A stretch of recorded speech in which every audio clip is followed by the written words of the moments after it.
আমার আজকের রেসিপি হলো ঝাল ঝাল মুসমুসে চালের গুঁড়োর পিঠে। শুধুমাত্র চালের গুঁড়ো দিয়ে এতটা সুন্দর মুসমুসে ঝাল ঝাল মুখরোচক পিঠা বানানো যায় সত্যিই জানতাম না। আশা করছি আপনাদের কাছে অনেক বেশি ভালো লাগবে। শুধুমাত্র চালের গুঁড়োর এই পিঠাটি অবশ্যই একবার হলেও বাসায় ট্রাই করবেন, এতটাই মুচমুচে। বাই দ্য ওয়ে, আমি জান্নাতুন নাইম, আপনারা দেখছেন এস কুকস কর্নার বিডি। আমার রেসিপিগুলো যদি আপনাদের কাছে একটু ভালো লেগে থাকে তাহলে অবশ্যই সাবস্ক্রাইব করে পাশেই থাকবেন। নতুন নতুন রেসিপি দেখার জন্য আমার চ্যানেলের পাশেই থাকবেন। আজকের এই মুখরোচক খাবারটি তৈরি করার জন্য আমি এখানে নিয়েছি 2 কাপ পানি। তাতে দিয়ে দিচ্ছি একটা পেঁয়াজ এবং 2-3টা কাঁচামরিচ কুচি করে কেটে। 2-3 মিনিট এগুলো ফুটিয়ে নেব একসাথে। দিয়ে দিচ্ছি স্বাদ মতো লবণ।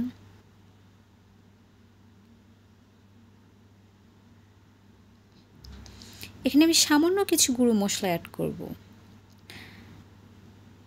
দিয়ে দিব এখানে আধা চামচ হলুদ গুঁড়ো,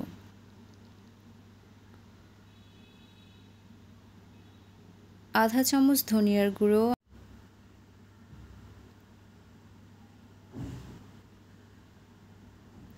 দিয়ে দিচ্ছি 1/3 চামচ গরম মশলার গুঁড়ো। গরম মশলা গুঁড়োটা কিন্তু অবশ্যই দিতে হবে।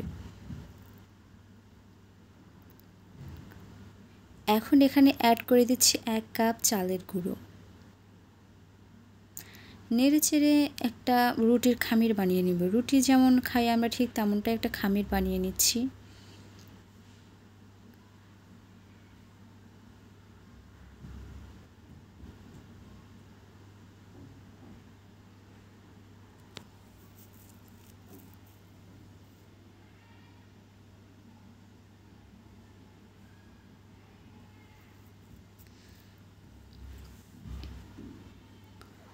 হাত দিয়ে খুব ভালোভাবে এটা মুছে নিব।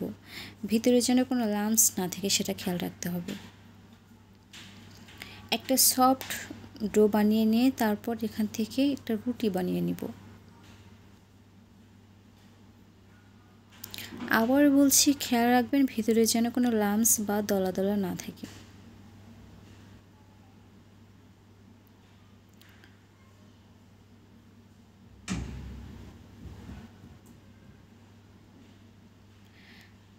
আমি এখানে এটা কাটার জন্য একটা বাটি ব্যবহার করেছি। আপনারা চাইলে ছুরি, কাঁচি বা অন্য কোনো কিছু ব্যবহার করতে পারেন। আমি এখানে গোল গোল করে বানিয়ে নিচ্ছি।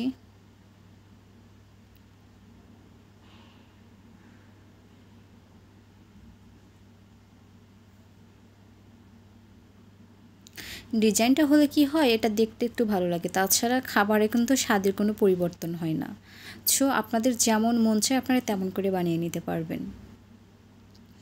আমি আপনাদের বোঝার সুবিধার্থে আর একটা বানিয়ে দিচ্ছি, তবে আমি এটা গোল করে না, পিৎজা কাটার দিয়ে কেটে বানিয়ে দেখাচ্ছি।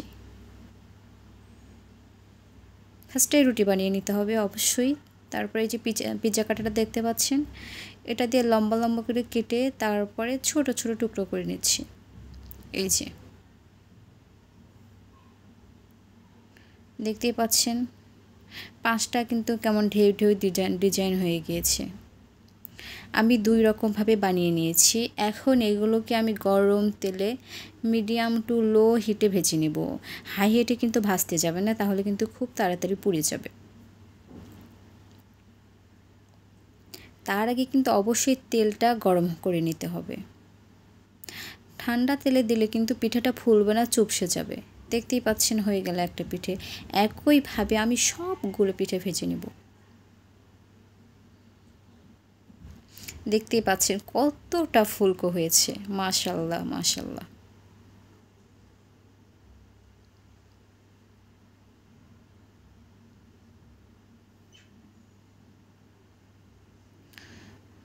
আশা করছি আপনার কাছে এই রেসিপিটা খুব বেশি ভালো লাগবে।